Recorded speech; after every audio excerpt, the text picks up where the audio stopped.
పితృదేవతలకు పిండం పెట్టనివాడు తన తల వెంట్రుకలు ఎన్ని ఉంటాయో అన్ని ఏళ్ళు అస్థికుండంలో శిక్ష అనుభవిస్తాడు. ఆ పైన కంజహ అంటే కుంటివాడుగా జన్మ ఎత్తి దరిద్రంతో జీవిస్తాడు. హరికి నివేదించకుండా ఆహారాన్ని భుజించిన, హరుని అర్చించక అభిషేక జాగరణాదులు అతిచరించిన తప్తసురాకుండంలో 100 ఏళ్ళు నానబెట్టబడతారు.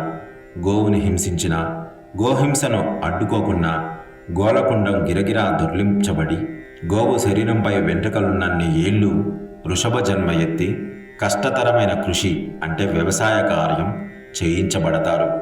అల్ప ప్రాణుల్ని పట్టుకొని హింసిస్తూ వినోదించే వారికి వజ్రదంష్ట్రాకుండంలో పదునైన కోరలతో ఎక్కడికక్కడ చీల్చేసే శిక్ష అమలు చేయబడుతుంది.